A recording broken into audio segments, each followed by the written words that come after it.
Ողջույն սովորողներ, ուրեմն այսօր նախատեսել մեր հասարակագիտական ստուգատեսի նախավերջին օրն է։ Ըստ օրացույցի մարտի 1-ից մինչև ապրիլի 9-ը հասարակագիտական ստուգատեսի շրջան է եւ ունեցանք բավականին շատ հյուրեր, չէ՞, հանդիպումներ, քննարկումներ, տարբեր ոլորտների, տարբեր մասնագիտությունների, տարբեր թեմաներով, որոնց մասին սովորողները դեռ կխոսենք, պատումներ կգրեն, մենք ամփոփում կանենք մայիսյան հավաքին, եւ առիթ օգտագործեմ ասեմ, որ ստուգատեսի ամփոփում մենք անելու ենք մայիսյան հավաքի օրերին։ Եվ խնդրում եմ հիմիկվանից պատրաստվեք ձեր պատումները, ամփոփումները,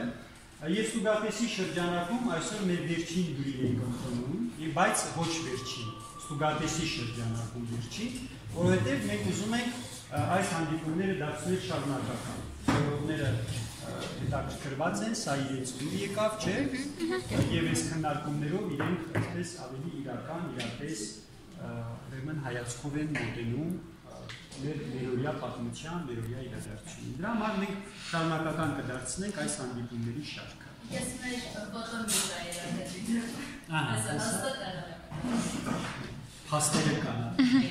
Այսօր մենք ուրեմն կզրուցենք պարոն Էմիլ Օրդոխանյանի հետ, գիտեք, քաղաքագիտական կայքի համահիմնադիր, քաղաքագիտության թեկնածու եւ մեր պատանի քաղաքագետներ այստեղ նստած հուսամ հետաքրքիր հարցեր կունենան, չէ, ասելիք կունենան եւ կստացվի հետաքրքիր զրույց։ Սկսենք սիրով։ Նախ լսենք ձեզ, պարոն Օրդոխանյան, մենք ունենք մինչև ժամը 14:00 ժամանակ, ձեզ լսենք սկզբնական հատվածում, որից հետո արդեն սովորողները հարցեր կտան եւ կստացենք քննարկման տեսքով կշարունակենք արդեն զրույցը։ Ունեցեք։ Շնորհակալություն հրավերի համար, ինձ համար շատ հաճելի եւ ողջունել է, որ մեր պատանիները հետաքրքրված են քաղաքագիտությամբ եւ մենք քաղաքագետներս դրանով իսկ ունենք նաեւ եւս մեկ հնարավորություն ոչ միայն աշխատասենյակներում զբաղվել գիտական գործունեությամբ, այլև այդ գիտական գործունեության արդյունքները կիսել հանրության, հասարակության, մասնավորապես պատանիների հետ, որպես մեր պետության ապագա եւ այդ ապագայի հիմքերը պետք է բնականաբար շատ ամուր լինեն։ Ես ինքս տարբեր բուհերում եմ դասավանդում եմ նաև Մխիթարյան ջերմարանում եւ ինձ համար միշտ է եղել հաճելի շփվել թե ուսանողների եւ թե մեր պատանի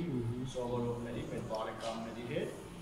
Այսօր ինչպես պայմանավորվել ենք նախապես, ես կխոսեմ Հարավկովկասյան տարածաշրջանում աշխարհաքաղաքական տարբեր նախագծերի եւ դրանց շրջանակներում Հայաստանի դերի եւ նշանակության մասին մի փոքր անդրադարձ կկատարեմ հայկական քաղաքագիտական կայքին, որը ես միջնադրել իմ ընկերների հետ, մասնագետների հետ եւ կներկայացնեմ ինչպեսի կոնտենտ, ինչպեսի գովանավորություն այդ կայքը ունի եւ նաեւ որոշակի գործընկերություն ձեզ թե ինչպես կարող է օգտվել եւ բնականաբար այդ ամենը հասանելի է ազատ եւ անվճար դիմունքներում։ Եվ այսպես նախ հասկանանք Հարավկովկասյան տարածաշրջան ձևակերպման իմաստը, որովհետեւ այս տարածաշրջանը տարբեր պատմական ժամանակաշրջաններում ունեցել է տարբեր անվանումներ, ենթադրենք Անդրկովկաս, Խորհրդային շրջան վերցնենք, Այսր Կովկաս, Հարավային Կովկաս, ինչով է պայմանավորված միևնույն տարածաշրջանի նկատմամբ տարբեր բնորոշումները, դրանք աշխարհաքաղաքականության մեջ հայտնի տեսանկյուններով են պայմանավորվում, երբ օբյեկտի նկատմամբ փոխվում է տեսանկյունը, փոխվում է նաև էգալ օբյեկտի ընկալումը։ Հետևաբար, եթե մենք տարածաշրջանին նայում ենք հյուսիսից, ենթադրենք նախկին խորհրդային միության տարիների, ապա Անդրկովկաս, Կովկասյան լեռներից անդին, այն կողմ հասկացությունն է ընկալվում։ Մեր տեսանկյունից, Հայաստանակենտրոն տեսանկյունից այս է Կովկասը, այսինքն Կովկասյան լեռներից այս կողմ։ Եվ Հարավային Կովկաս, եթե մենք նայում ենք արևմուտքից, եթե նայում ենք արդեն քաղաքագիտական եզրաբանության մեջ ավելի շատ գործածելի տերմինի իմաստով եւ արևմտյան, այսօր տեղական, արևելյան գրեթե բոլոր տեսանկյուններից միջազգայնագետները, քաղաքագետները այդ տարածաշրջանը բնորոշում են որպես հարավային Կովկաս։ Իդեպ աշխարհաքաղաքականության մեջ աշխարհագրական եւ գեոպոլիտիկական, աշխարհաքաղաքական տարածաշրջանների ընկալումները կարող են լինել մոտ, բայց ոչ երբեք նույնական, որովհետեւ աշխարհագրական իմաստով Հայաստանը կոնկրետ Կովկասյան լեռներից շատ այս կողմ է, այսինքն ըստ էության մեկ տարածքում տարբերություն Վրաստանի եւ Ադրբեջանի չկան Կովկասյան լեռներ, դրա համար երբեմն այս աշխարհաքաղաքական իմաստով այս բնորոշումը որոշակի հակասության մեջ է հայտնվում հայկական լեռնաշխարհ բնորոշման հետ, այսինքն արդեն այլ աշխարհագրական միջավայր եւ գեոպոլիտիկայում բոլորիս հայտնի կարծում եմ բնագծային սահմանների հասկացությունը, որոնք ավելի լուրջ ամրություն են ապահովում պետությունների համար, որպես օրինակ ուղղակի պատկերավոր հիշեք Աֆրիկայի հյուսիսային հատվածի քարտեզը, այդ ուղիղ գծերով բաժանված պետությունների իրարից, չէ, որովհետև Սահարայի անապատն է, այսինքն այստեղ չկա բնագիծ, եւ վերցնենք բնագծային օրինակ Ռուսաստանի Դաշնության հարավային սահմանները, որոնք անցնում են Կովկասյան լեռներով, հետեւաբար հյուսիսային Կովկաս Ռուսաստանի Դաշնության ընդգրկված իր պետություններով եւ հարավային Կովկաս, այսինքն սա բնագծային սահման է։ Պետությունները, որոնք ունենում են բնագծային սահմաններ, դրանք ավելի ամուր են իրենց անվտանգության պաշտպանության տեսանկյունից, ինչու եմ սա ասում, որովհետև վերջին շրջանում երբ մենք ցավոք սրտի գործեցինք քարվաճառը, որը բնագծային սահման էր մեզ համար, Հայաստանի Հանրապետությունը հայտնվեց ավելի խոցելի վիճակում այդ լանդշաֆտային իմաստով եւ այն բարձրադիր լեռներին, որին տիրապետում ենք մենք մինչ պատերազմը, այսօր դրանք անցան Ադրբեջանի իրապետության տակ։ Այս ամենը իհարկե շատ հետաքրքիր է, այս ամենի մասին շատ երկար կարելի է խոսել, առհասարակ տարածաշրջանի մասին, բայց քանի որ մեր ժամանակը սահմանափակ է, ես փորձեմ հնարավորինս հակիրճ եւ միևնույն ժամանակ բովանդակալից ներկայացնել այն ծրագրերը, այն նախագծերը, որոնք առնչվում են հարավային Կովկասին եւ դրանք որքանով են մեկը մյուսի հետ մրցակցային եւ յուրաքանչյուրը Հայաստանին ինչպիսի դերի նշանակություն է հաղորդում։ Այս թեմայով իրականում ինձ է սա շատ հետաքրքրում։ Սեպայի կազմակերպության դրա մասին գիտեմ, որովհետև հենց երբ որ Նիդերլանդների թագավորության դեսպանը Հայաստանում ու էլի չեմ հիշում, որ երկրի դեսպանները կազմակերպել էին այդ կոնֆերանսը, նրանք հենց այդ Սեպան էին ներկայացնում ու ինձ շատ թույլ եկավ այդ ամենը, սակայն անցնեմ մեր դպրոցական խնդրի, հենց այս ճանապարհի կառուցումը ուզում եմ հասկանալ որ կողմն է թերացել, որտեղ ինչպես դուք նշեցիք, ֆինանսավորումը կա, ումից է գալիս խնդիրը ու որտեղից գտնենք աղբյուրը, որպեսզի կարողանանք լուծել։ Նախ կարծեմ քրեական գործ է հարցրել այդ միջոցների ֆինանսական հատկացումների իրացման համար, ինչից հարավ ճանապարհի կառուցման շրջանակներում, բայց մինչ օրս ինչպես եւ որևէ քրեական գործով ցավոք սրտի 2018 թվականի հեղափոխությունից հետո որևէ վճիռ,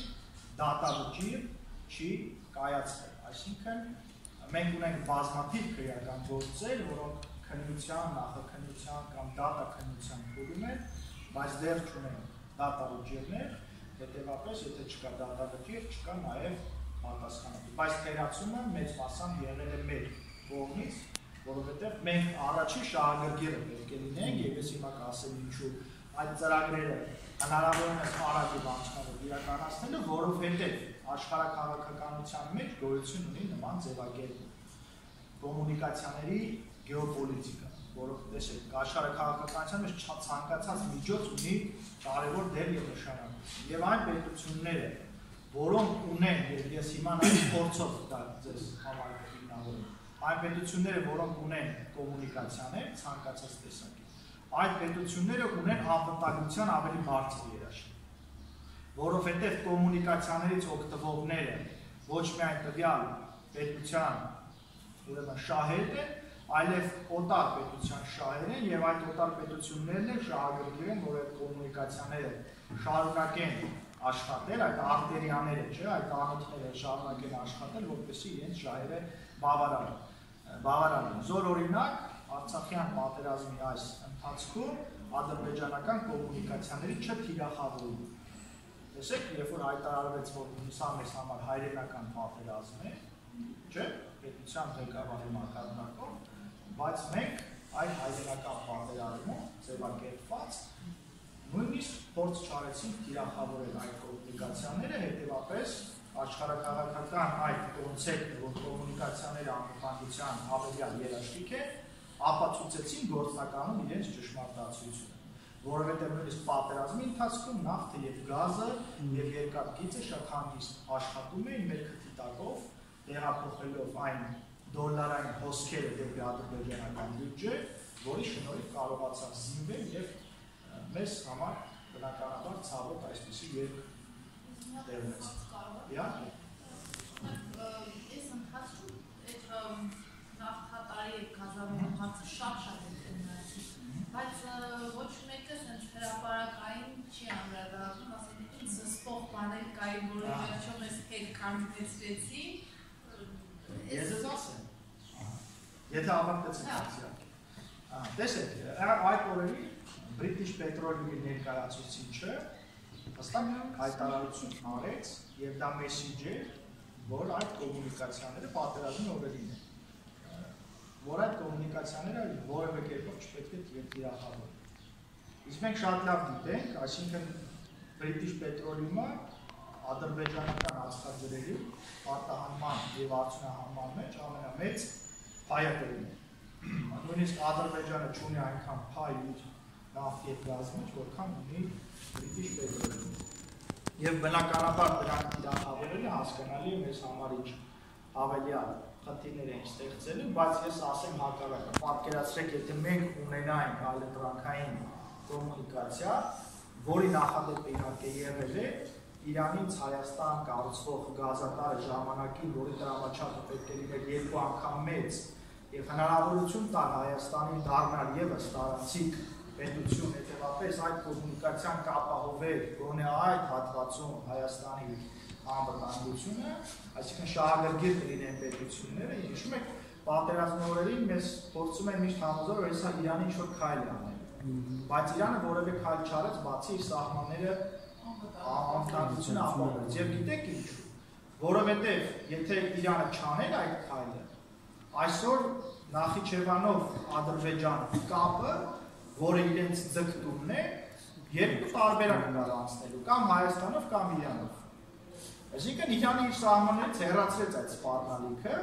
եւ այսօր քննարկվում է Նախիջևանը կապել Ադրբեջանին Հայաստանի տարածքով։ Ապահովեց էլի իր ժամանակին։ Այո, այսինքն եթե մենք մասնագիտական շրջանակներում ամեն ինչ շատ լավ են հասկանում, այլ բան է թե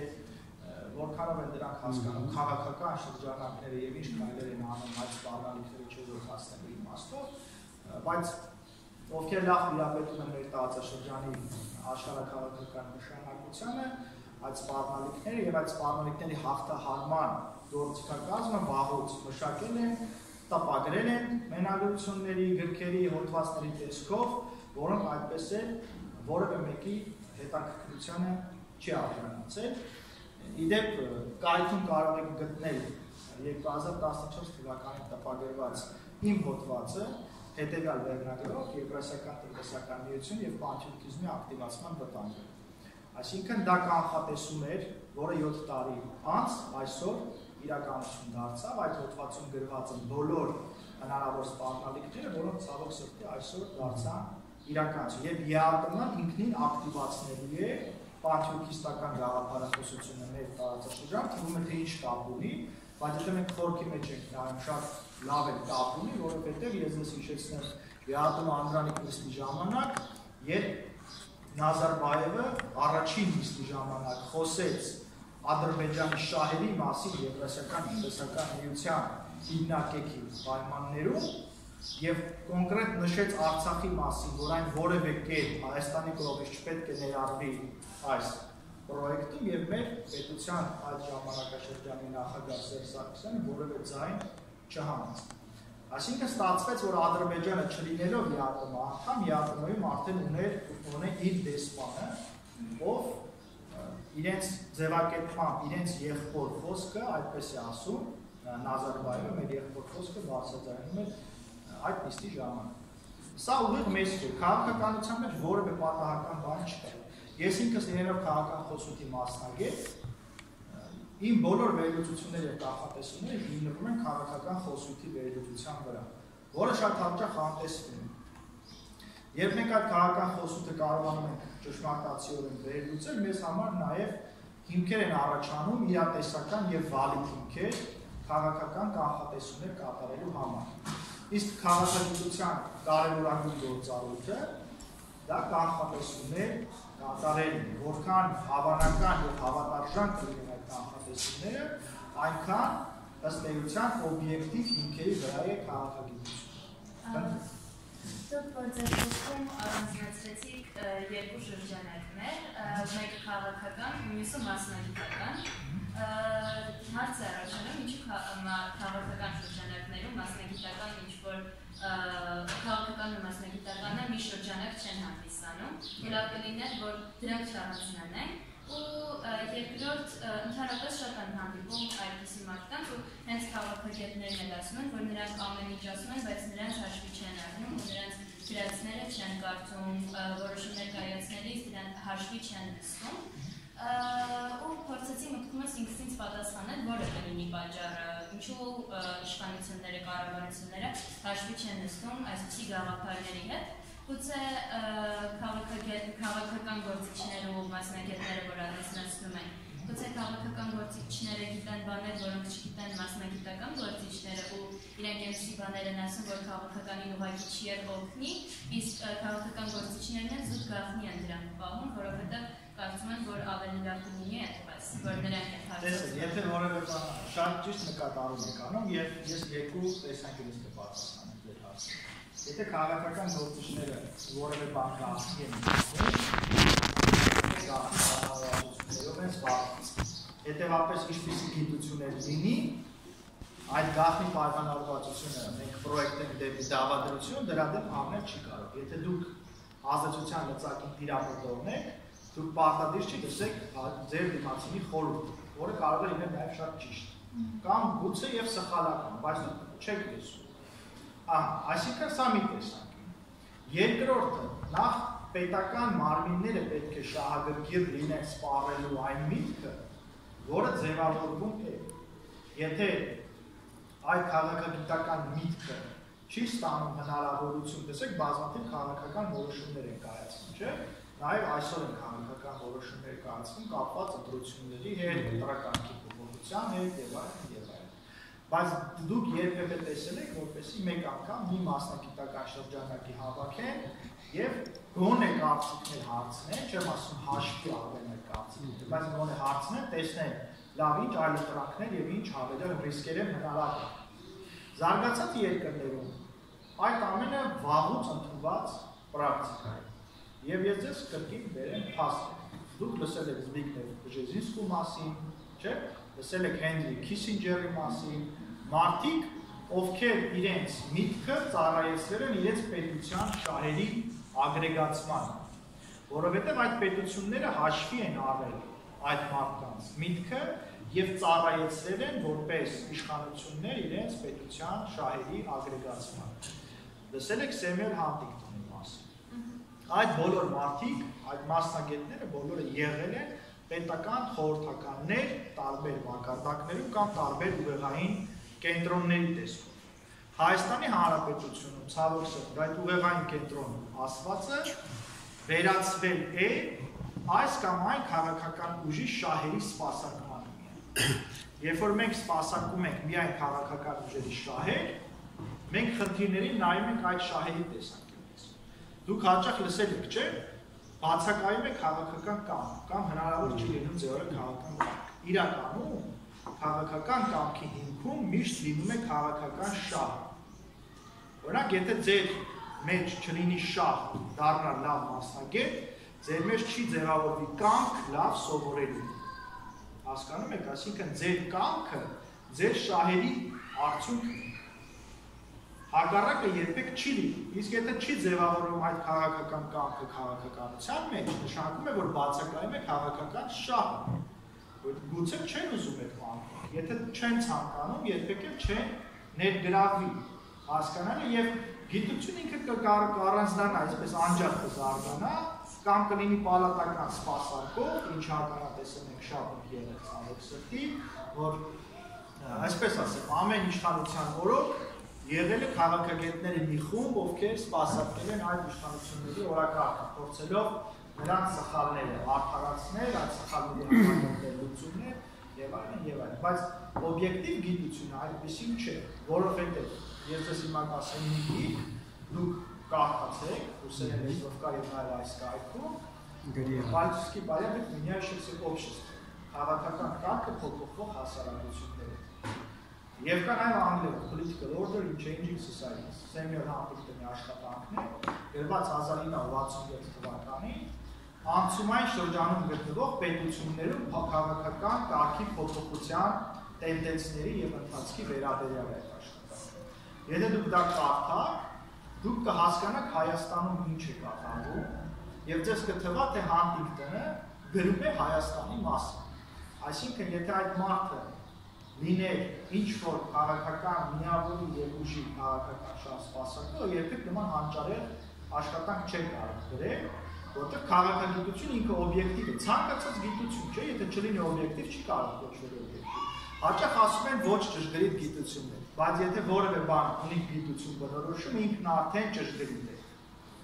Այլ բան է, դու մենք ընկալում ենք այդ գիտության ճշգրիտ լինելը, թե ոչ։ Գործածում ենք այն մեթոդները, այն գործիքակազմը, որոնք կկարողանան ապահովել տվյալ գիտության համար ճշգրիտ երևույթը։ Եվ 3 տարի առաջ ես իմ վերջին մենագրությունը ուղղակի այստեղ տեղադրված չէ, քաղաքական մշակույթը Հայաստանում, բավականին ծավալուն աշխատանք իմ դոկտորական ատենատեսությունն է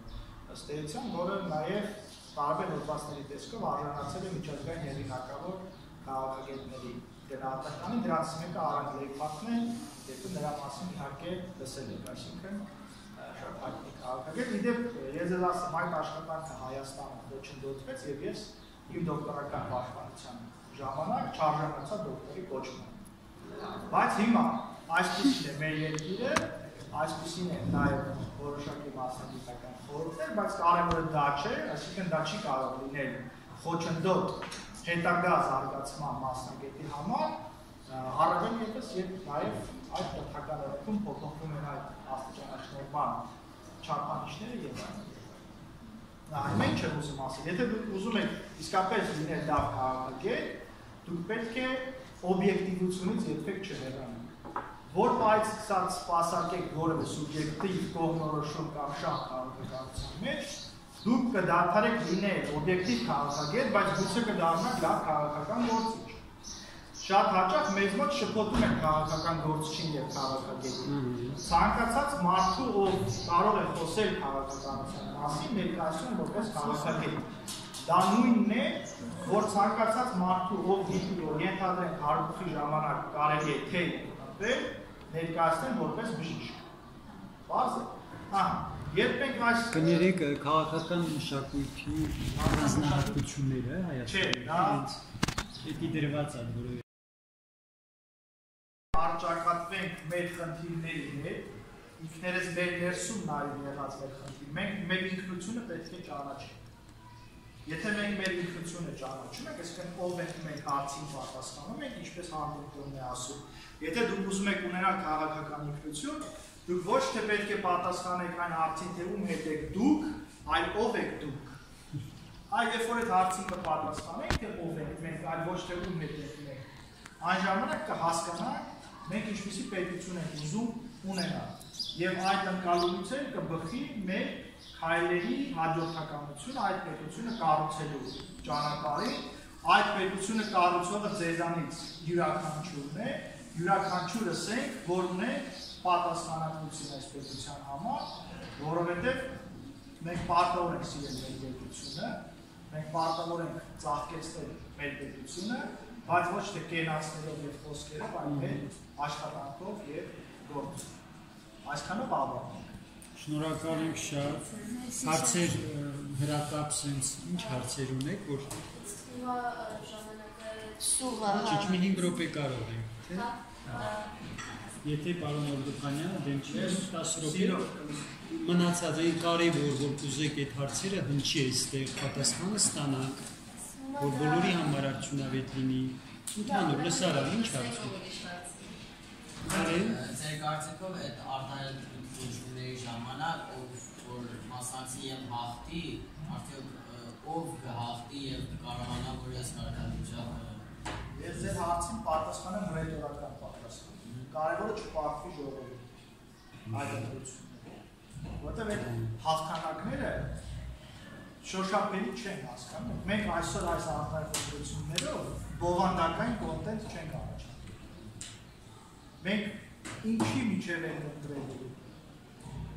Կա որևէ ուժ այսօր քաղաքական, որ մեզ իրական այլընտրանք եւ պետության զարգացման պատկերացում ծրագիր է առաջարկում քաղաքականություն։ Եթե այդ ընտրությունը լինել է զուտ անձերի միջև ընտրություն, մենք կրկին մնալ ենք նույն ճանապարհին եւ դրանից դուրս չենք գա։ Մեզ պետք են գաղափարներ, արժեքներ, ծրագրեր, անձերից արդեն մենք հոգնել ենք։ Ես որպես մասնակից եմ ասում, ինձ համար արդեն տհաճ է վերլուծել քաղաքական անձերին։ Որտեղ այդ քաղաքական անձերի վերլուծելով ես էլ օգուտ չեմ տալիս քաղաքագիտությանը հասկանում։ Մենք պետք է գաղափարներ վերլուծենք, տեսակետներ, մոտեցումներ, ծրագրեր, ոչ թե անձերի։ Մեկը լավն է մյուսը վատ։ Մարդիկ ունեն կյանքում բազմաթիվ սոցիալական դերեր, չէ՞։ Դուք այստեղ աշակերտ եք, տանը ձեր ծնողների զավակն եք, գուցե ինչ-որ միջավայրում այլ գործեք, ինչպես ես։ Հիմա եթե ես վատ դասախոս եմ, գուցե ես լավ մարդ եմ, բայց իմ գործը դասախոսելն է, իմ մասնագիտությունը, եթե ես վատն եմ, հետո ինչ-որ լավ մարդ եմ տանը։ Այսինքն մենք այդ անձնային բանից պետք է դուրս գանք։ Դա աշխատանքը, պրոդուկտ է, արդյունավետություն եւ ոչ հակառակ։ Ունենք այլ հարցեր։ Բայց ձեր ասած մի փոքր չէ, բայց այդքան էլ հնարավոր չէ ներկայիս հայ հասարակության դեպքում, որովհետև այն պատրաստ չէ վերլուծել գաղափարներ, այն պատրաստ է միայն դեռևս Ձեզանից է սկսում անում։ Այս պահի դրությամբ ես ասում, ժամանակի ընթացքում մենք այն հասկանենք, որ կրթությունը այնքան բարելավի, որ մարդիկ ընտրեն գաղափարներով, ոչ թե անուններով։ Իսկ եթե հիմա ընտրությունները տեղի ունենան, ինչքան էլ մենք գնանք, այս 15 հոգից գնանք ծնողներին մեր գաղափարներով, բաներով օգնենք, միևնույն է մեծամասնությունը ընտրելու է հենց անուններից ելնելով։ Ստացվում է, այսինքն ժողովուրդը այս անգամ չի հաղթի։ Ճիշտ է, բայց բաժակը լսվում է կաթիլակ կաթիլ, չէ՞։ Մի օր կհասնենք այլ այդպես չի լինի։ Պետք է անի, թող այս ընտրությունը այսպես չլինի, լինի հաջորդ։ Բայց մենք պարտավոր ենք այդ բաժակը կաթիլ լցնել մինչև կամբոջական։ Եվ ոչ հակառակը։ Այն հայկական ասացած նստել թախտին, սպասել բախտին, մեր գիտակցության մեջից պետք է դուրս գալ։ Իսկապես շատ հետաքրքիր չէ զրույցունեցանք, լսեցինք մեր տարածաշրջան ընկերներ, պիտի այսպես լավ պատկերացնենք տարածաշրջանային խնդիրները, որոնք են մեր շահերը, ինչը մեզ օգուտ կտա, ինչը մեզ կվնասի։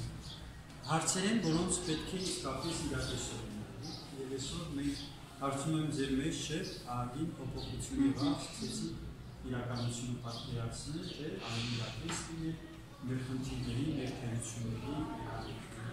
Սա է մեր Սեբաստացի սովորողի պատրաստած բինի, նրանց ձևավորումով, ձեզ, ողջույն, տապարից մենք հուսանք, որ իրի կհանդիպենք, հա,